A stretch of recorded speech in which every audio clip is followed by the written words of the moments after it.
Hello बच्चों, आज मैं आप लोगों के लिए लेके आया हूँ वेव ऑप्टिक्स। जब मैं वेव ऑप्टिक्स कभी भी पढ़ाता हूँ, कहीं भी पढ़ाता हूँ, तो उसके पहले मुझे अपने प्रोफेसर साहब की बात याद आती है यूनिवर्सिटी में। वो अक्सर कहते थे, कई बार सुनाते थे हम लोगों को, एक ज़माने में मुझसे बड़ा वैज्ञानिक कोई नहीं हुआ करता था। कहते थे वो, एक ज़माने में मुझसे बड़ा वैज्ञानिक कोई नहीं हुआ करता था, कभी पैदल और कभी साइकिल से अपने चाँद को देखने जाया करता था। इशारा समझ गए आप लोग ने, उनका चाँद क्या हुआ करता था। एक ज़माने में मुझसे बड़ा वैज्ञानिक कोई नहीं हुआ करता था, कभी पैदल और कभी साइकिल से अपने चाँद को देखने जाया करता था। तो आज भी मुझको उनकी ये बात याद आ गई वीडियो बनाने से पहले। तो खैर, आज वेव ऑप्टिक्स की ये पहली वीडियो होगी मेरी। इसमें मैं कवर करूँगा wave front, proof of law of reflection, laws कह दूँ मैं इसको, laws of reflection and proof of laws of refraction. ठीक है, तो पहले मैं वेव फ्रंट में क्या कवर करने जा रहा हूँ कि लाइट रेज की हेल्प से आप वेव फ्रंट कैसे बनाओगे। वेव फ्रंट की डेफिनेशन मैं नहीं लिखा रहा हूँ। वो सारे पार्टिकल्स जो सेम फेज में वाइब्रेट करते हैं, उनको आप ज्वाइन कर दोगे, एक इमेजिनरी बात है, उनको आप ज्वाइन कर दोगे तो जो प्लेन मिलेगा, किनको ज्वाइन करने से, सेम फेज में वाइब्रेट करने वाले पार्टिकल्स को। कहने का मतलब मेरा ये है कि जैसे ये लाइट ट्रांसवर्स वेव है, ये पार्टिकल और आगे ये एक फेज में वाइब्रेट कर रहे हैं, तो इनको ज्वाइन करने से जो लाइन मिलेगी उसे हम लोग वेव फ्रंट कहते हैं। अभी और वेव फ्रंट की बात मैं करता हूँ, तो पहले हम लोग देखते हैं कि वेव फ्रंट के टाइप्स क्या हैं, और इन टाइप्स को हम लोग पढ़ेंगे रेज की हेल्प से। Suppose these are the parallel rays, wave front की बात कर रहा हूं मैं। These are the parallel rays. इन रेज पे आप टेंजेंट ड्रा किए, टेंजेंट पे परपेंडिकुलर, टेंजेंट टेंजेंट पे परपेंडिकुलर, टेंजेंट टेंजेंट पे परपेंडिकुलर, टेंजेंट टेंजेंट पे परपेंडिकुलर, वेव फ्रंट मिल गया। इसी तरह आपको वेव फ्रंट मिलता जाएगा। तो आपका पहला एमसीक्यू तैयार, angle between ray and wave front. देखो ये रेज हैं और ये वेव फ्रंट, कितना एंगल, 90। तो एंगल बिटवीन, क्वेश्चन लिखना शुरू कर दीजिए आप लोग, angle between ray and wave front is 90 degree. ठीक, प्लेन वेव फ्रंट हो गया। ये कैसा वेव फ्रंट हुआ, plane wave front. If rays are converging, converging rays हैं अगर, फिर वही method, tangent perpendicular, tangent perpendicular, tangent perpendicular rays हैं, टेंजेंट परपेंडिकुलर, ये वेव फ्रंट हो गया। ऐसे सब मिल जाएंगे। रेज कैसी थी, कन्वर्जिंग रेज थी, तो वेव फ्रंट को क्या कहेंगे हम लोग, converging wave front, converging wave front, converging wave front. ये स्फेरिकल वेव फ्रंट के टाइप में आ गया ना। कन्वर्जिंग वेव फ्रंट किस वेव फ्रंट के टाइप में आ गया, कन्वर्जिंग। ये spherical wave front, spherical wave front का एक टाइप हो गया कन्वर्जिंग। ये देखिए भाई, ये रेज कैसी हैं, डाइवर्जिंग के कन्वर्जिंग, डाइवर्जिंग। इनका वेव फ्रंट बनाओगे, टेंजेंट ड्रा किए, परपेंडिकुलर, टेंजेंट मैं जबरदस्ती कर्व नहीं बना रहा हूं, ध्यान से देखो, tangent perpendicular, tangent perpendicular, tangent perpendicular, join कर दिए।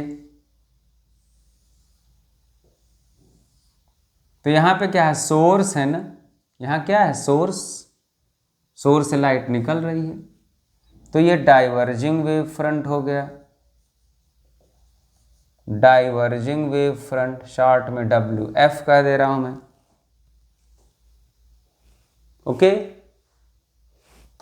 जब रेज कन्वर्जिंग तो wave front converging, when the rays are diverging wave front will be diverging. Clear? ये वेव फ्रंट के बारे में था। एक इसी तरह सिलेंड्रिकल वेव फ्रंट होता है, cylindrical wave front. Cylindrical wave front, आपके पास कोई स्ट्रेट लाइट सोर्स है, ट्यूबलाइट की तरह। घरों में जो ट्यूबलाइट जो है उससे रोशनी निकल रही है, रोशनी निकल रही है, चारों तरफ रोशनी है, ये लाइट रेज हैं, लाइट रेज बना दिया। इनकी वही कहानी, सब वेव फ्रंट होंगे, वेव फ्रंट होंगे, इधर भी वेव फ्रंट, इसके तरह लाइट निकल रही है ना, इनको ज्वाइन किए ऐसे कर्व बन गया, इनको ज्वाइन किए यहाँ कर्व बन गया, तो ये cylindrical wave front, cylindrical wave front. Okay, cylindrical wave front.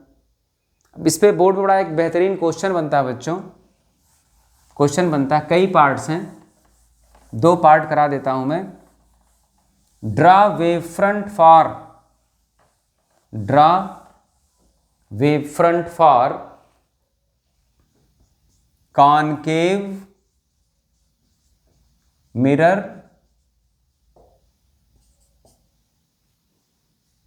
दूसरा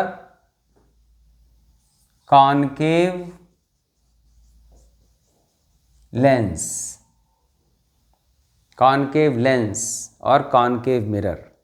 ठीक है सर, आपने पहले बताया कि रेज बना लेते हैं, तो रेज बना लेते हैं हम लोग,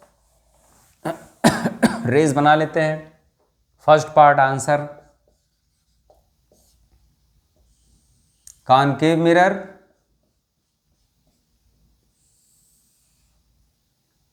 पैरेलल रेज, फोकस हुई रेज, यहां मिल गई। तो 2 तरह की रेज हैं, एक इंसिडेंट रे और एक रिफ्लेक्टेड रे। इंसिडेंट रेज कैसी हैं, पैरेलल हैं कि नहीं? इंसिडेंट रेज पैरेलल हैं, पैरेलल रेज का वेव फ्रंट ये। तो फिगर में मेंशन करना बेटा लोग कि ये कैसे वेव फ्रंट है, plane wave front, plane wave front. और ये अभी बताया पॉइंट यहां है,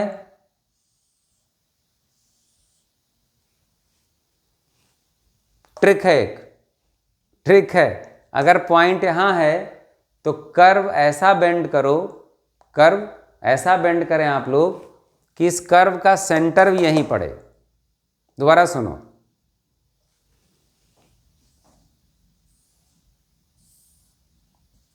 ये है सोर्स।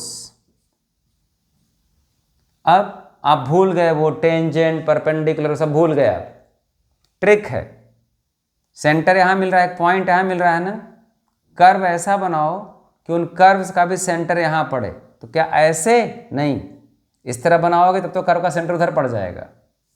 ये देखो, कोई टेंशन नहीं, कभी जिंदगी भर नहीं भूलेगा। ऑलराइट, ठीक। सेकेंड पार्ट आते हैं, concave lens. Second part, concave lens.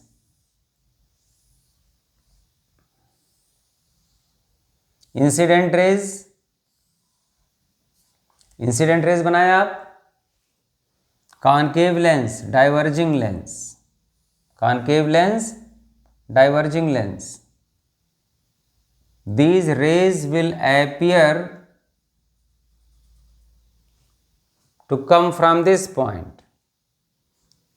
Same thing, incident wave front कैसा, प्लेन वेव फ्रंट, क्योंकि इंसिडेंट रेज पैरेलल लिया आपने, ये सेंटर यहां पे। अब सुनो बेटा लो, वेव फ्रंट इधर नहीं बनाना, क्यों? रेज इधर वास्तव में तो आई नहीं है, बोलो, ये तो इधर वर्चुअल हुई है, गई तो इधर है, तो इधर बनाना आप। तो इस तरह कई केसेस हैं, ठीक। कॉन्वेक्स लेंस का है, फिर कॉन्वेक्स मिरर का है, कई केसेस हैं। क्लियर है मामला? तो अब हम लोग आते हैं proof of laws of reflection पे, proof of laws of reflection पे। कमेंट बॉक्स में कुछ बच्चे लिखे हैं कि सर वीडियो आप 45 मिनट्स 49 मिनट्स की मत बनाओ, छोटी छोटी वीडियो बनाओ। समझ गया मैं, हालांकि आनंद तो 45-50 मिनट्स की वीडियो में है, लेकिन ठीक है, बच्चों का थोड़ा सा ऑनलाइन में थोड़ा जो स्पैन होता है, अंडरस्टैंडिंग स्पैन, वो कम हो जाता है, शायद इसलिए वो लिख रहे होंगे। ठीक है, मैं वीडियो आपके लिए बना रहा हूँ तो आपके हिसाब से ही बनाऊँगा मैं, ठीक है। Proof of laws of reflection मैं छोड़ क्या रहा हूँ बेटा लोग, हाइगेंस पास्चुलेट में छोड़ रहा हूँ, ठीक है। हाइगेंस पास्चुलेट ऐसी चीज़ है कि जो आप पढ़ सकते हैं और बहुत वीडियोस में भरी पड़ी है, मैं देखा हूँ मैं, ठीक है। तो मैं अपना टाइम और आपका टाइम वेस्ट नहीं करना चाहता। Proof of laws of reflection with help of Huygens wave theory, with help of Huygens wave theory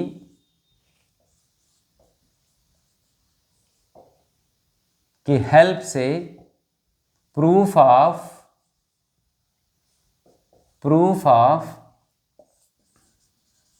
laws of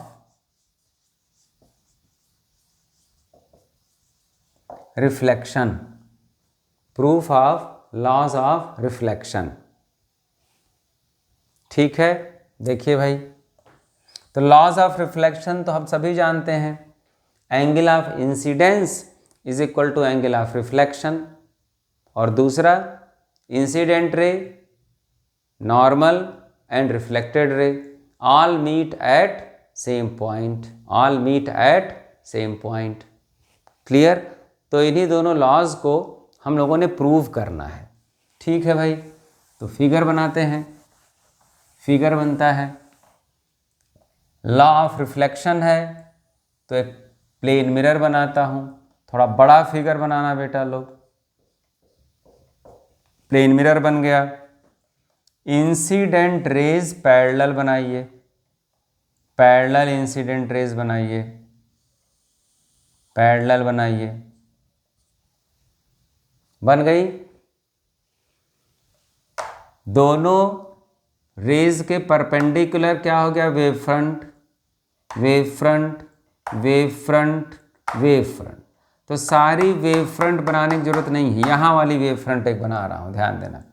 this wave front I am drawing, this wave front I am drawing, से this is, और इसी बहाने मैं आप लोगों को Huygens पास्चुलेट भी बता दूंगा, मैं जानबूझ के छोड़ा हूँ, ठीक है। इसमें सारा हाइगेंस पास्चुलेट में बता दूंगा, फिर अलग से आप नोट्स बना लेना, ठीक है ना। ए बी क्या हो गया, एक वेव फ्रंट हो गया, क्या हो गया, वेव फ्रंट। इसको कहेंगे सेकेंडरी वेव फ्रंट, हाइगेंस पास्चुलेट की भाषा में क्या कहेंगे इसको, सेकेंडरी वेव फ्रंट।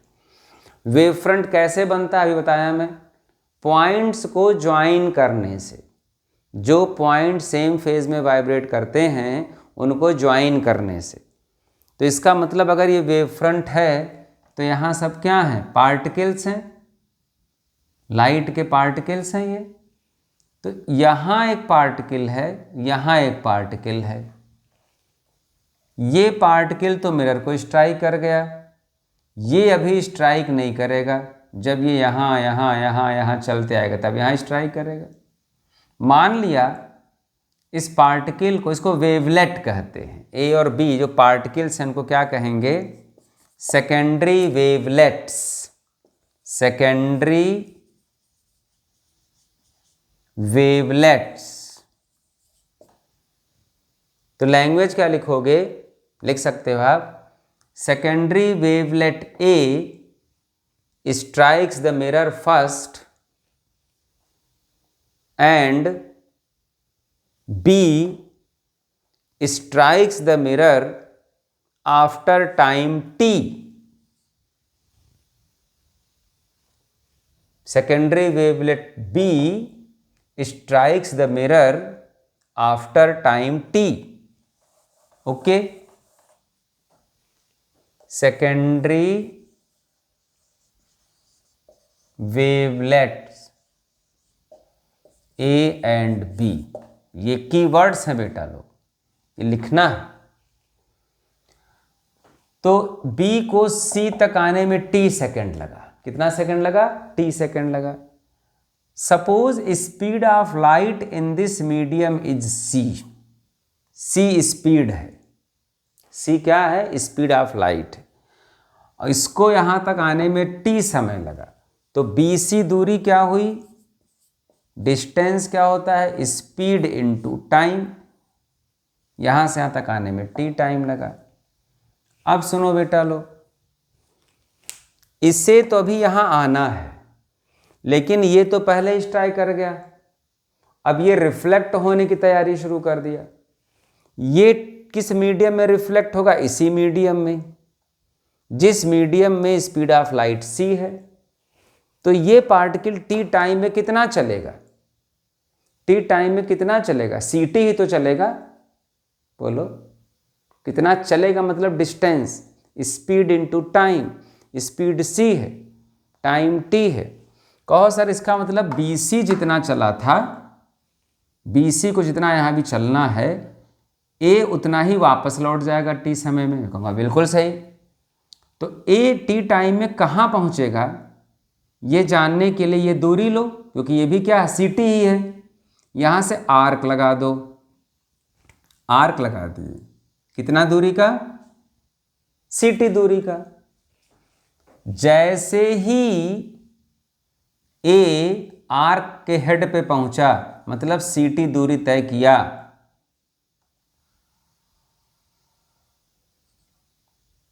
तैसे ही B कहां पहुंचा? C पे पहुंचा। इसको नाम दे दो D। तो AD कितना? ct ही। तो as A reaches D, B will reach at C, B will reach at C। Clear? इसका मतलब C और D फिर सेम फेज में हो गए। दोबारा सुनो, जैसे ही A D पे पहुंचा, B कहां पहुंचा? C पे पहुंचा। तो C और D सेम फेज में। सेम फेज में जो पार्टिकल्स हैं उनको मिलाने वाली लाइन को क्या कहते हैं? वेव फ्रंट कहते हैं। इतना लिख लो जरा। As A reaches D, B reaches C, so C and D are in same phase. C and D are in same phase. Joining C and D, reflected wave front is obtained. Reflected wave front is obtained. Okay, बस अब wave front मिल गया है तो रे तो आपको मिल ही गया। रे मिल गया कि नहीं? इस पे परपेंडिकुलर ड्रा कर दोगे। इस पे क्या ड्रा कर दोगे? परपेंडिकुलर। उसके पहले एक चीज और देख लीजिए, ये एंगल ऑफ इंसिडेंस है ना? इस पे परपेंडिकुलर ड्रा किया आप, इस पे परपेंडिकुलर ड्रा कर दिए।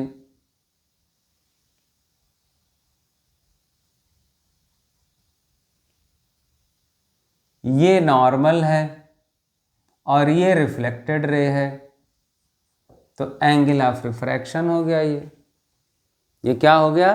Angle of refraction. और देखिए भाई, ये आई है, ये क्या है? आई। इन दो रेज के बीच में इस रे का परपेंडिकुलर कौन है? ये है, क्योंकि ये वेव फ्रंट है। और इस नॉर्मल का परपेंडिकुलर कौन है? ये है। तो ये एंगल भी क्या हो गया? आई। दो लाइंस के बीच की एंगल उनके परपेंडिकुलर के बीच के एंगल के बराबर होता है। ये आई हो गया। ये किस ट्रायंगल की बात है? Triangle A B C. Triangle A B C में ये एंगल क्या हो गया? I. Angle B A C, B A C is equal to I. और ये एंगल कितना है? 90। क्यों 90? रे और वेव फ्रंट के बीच का एंगल है।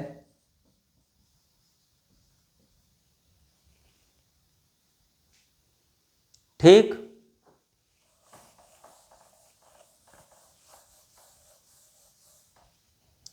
अब आइए ट्रायंगल ए डी सी पे। Triangle A D C, triangle A D C, ये एंगल कितना? 90। Angle D 90। समझ गए? क्यों समझ गए? कैसे? देखो भाई, ये क्या है? ये रे है और ये वेव फ्रंट है। तो एंगल क्या है रे और वेव फ्रंट के बीच का? 90 डिग्री। और देखो एक चीज, बढ़िया चीज, इस वाले ट्रायंगल में ये दूरी क्या थी? BC ना। BC किसके बराबर? इस वाले ट्रायंगल में BC किसके बराबर? अभी लिखा था यहां पे, CT के बराबर। इससे यहां तक आने में कितना समय लगा था? T समय लगा था। तो ये दूरी कितनी? CT। इस वाले में ये दूरी AD है, CT। सब पुरानी बात अभी बोला हूं मैं। जैसे ही ये यहां पहुंचा तैसे यहां पहुंचा था। क्लियर? और AC तो दोनों में कॉमन है। AC दोनों ट्रायंगल में क्या है?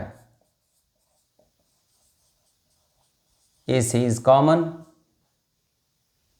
बोलो भाई। इस ट्रायंगल में ये एंगल कितना? R। क्यों? ये नॉर्मल और ये एक रेन के बीच एंगल R। इसका परपेंडिकुलर कौन? ये। बोलो। और इस रे का परपेंडिकुलर कौन? ये वेव फ्रंट। तो इन दो के बीच जो एंगल है, इन दो के परपेंडिकुलर्स के बीच में वही एंगल बन रहा है कि नहीं? बनेगा R। तो देखो ये दोनों ट्रायंगल कॉन्ग्रुएंट हो गए कि नहीं? कैसे? दोनों ट्रायंगल का ये एंगल बराबर, दोनों ट्रायंगल का बेस बराबर, दोनों ट्रायंगल की एक साइड ये साइड बराबर। तो एंगल R और एंगल I बराबर हो गए कि नहीं? हो गए। तो नीचे लिखिए 10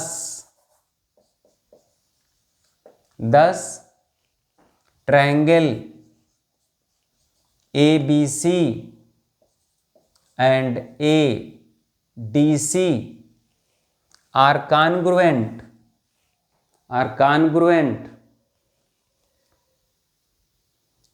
So angle I is equal to angle R।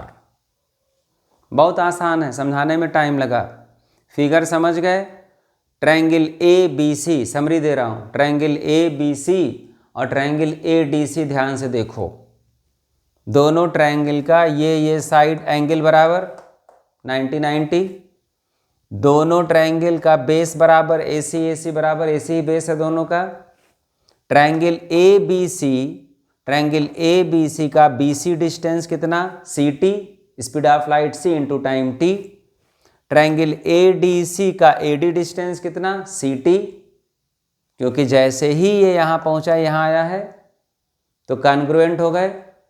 बोलो भाई, दो साइड बराबर, एक ट्रायंगल बराबर। तो जो तीसरा एंगल है, इस ट्रायंगल का एंगल I और इस ट्रायंगल का एंगल R वही बराबर होंगे। प्रूव हो गया। और फिगर से लग ही रहा है। Also angle of sorry, incident ray, reflected ray and normal all are meeting at one point. Incident angle, incident ray rather, reflected ray and normal all are meeting at one point. So both the laws are proved. Reflection के दोनों laws prove हो गए। Clear. अब आते हैं laws of refraction पे। तो Huygens postulate के कुछ शब्द आप क्या सीखे? Secondary wave front, secondary wavelet, और ये भी पास्टुलेट का हिस्सा था कि अगर स्पीड ऑफ लाइट c है तो t टाइम में वो सेकेंडरी वेवलेट्स कितना चलेंगे? ct चलेंगे, ct चलेंगे। Proof of laws of refraction, proof of laws of refraction. इसके लिए दो मीडियम चाहिए मुझे। एयर ले लिया मैं, कोई दूसरा मीडियम ले लिया, ग्लास कह दीजिए। स्पीड ऑफ लाइट इसमें c1 कह दो, लिखते चलो। इसमें स्पीड ऑफ लाइट c2 कह दीजिए, c1 c2 कह दीजिए। ओके। इसमें भी वही काम बच्चों। इंसिडेंट रे लीजिए, पैरेलल, पैरेलल इंसिडेंट रे लीजिए। देखो पैरेलल लेने से वेव फ्रंट बनाना आसान होता है ना। Wave front, wave front, wave front, wave front, wave front, ये वेव फ्रंट बना लिया मैं। ए बी बना लिया वेव फ्रंट, बना लिया ए बी वेव फ्रंट। यहां हो गया नॉर्मल, ये नॉर्मल हो गया। एंगल ऑफ इंसिडेंस ले लिए। Secondary wavelet A, secondary wavelet A will enter in this medium first, दिख ही रहा है। secondary wavelet A will enter in denser medium glass first, okay। in t time it will travel distance c2t, क्योंकि इस medium में speed of light c2 है। t time में ये secondary wavelet जब यहाँ एंटर आएगा तो t टाइम में कितना चलेगा? c2t, रखे रहिए। B को यहां तक आने में t समय लग रहा है। कितना समय? B is taking time t to reach up to C, to reach up to C. So BC is equal to C1t। ये t टाइम में कितना चलेगा? C2t चलेगा, और C2t छोटा होगा C1t से, क्योंकि ये रेयरर मीडियम में C1 की वैल्यू ज़्यादा, स्पीड ऑफ लाइट की वैल्यू ज़्यादा ना बच्चों। बोलो। C2 डेंसर मीडियम में स्पीड ऑफ लाइट जो कि कम होती है, तो C1t बड़ा कि C2t बड़ा? C1t बड़ा। रेयरर मीडियम में t टाइम में वो पार्टिकल दूर चलेगा, ज़्यादा चलेगा। तो यहाँ से जो आप आर्क लगाओगे C2t वो कम रखना इसकी तुलना में। ले लिए भाई, लगा दिए, आर्क लगा दिए। ये आर्क का हेड हो गया, आर्क का हेड हो गया ये। तो जैसे ही ए डी पे पहुंचा, इसको डी नाम दे दो। ए डी पे पहुंचा, बी कहां पहुंचा? सी पे पहुंचा। पहुंचा? दोबारा सुनो।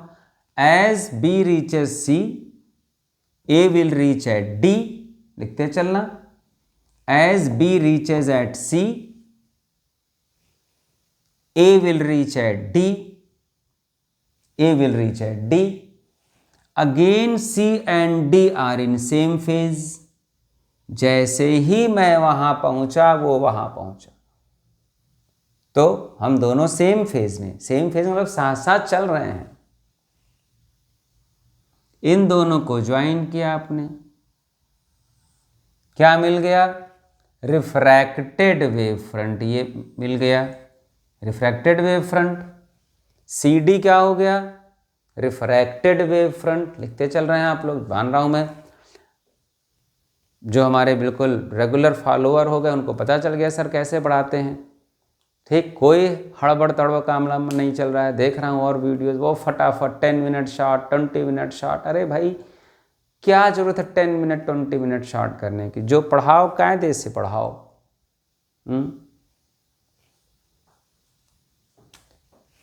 क्लियर? मैं 10-10 मिनट की 50 वीडियो बना लूँ किसी काम का, उनको संख्या गिनानी है भाई कि मैं 50 वीडियो बनाया हूँ इलेक्ट्रोस्टैटिक्स के, उससे कंटिन्यूटी ब्रेक होती है। छोटे छोटे वीडियो, अरे ठीक है बहुत छोटे भी ना हो बहुत बड़े भी ना हो, कम से कम 25 मिनट 30 मिनट की तो एक वीडियो होनी चाहिए भाई।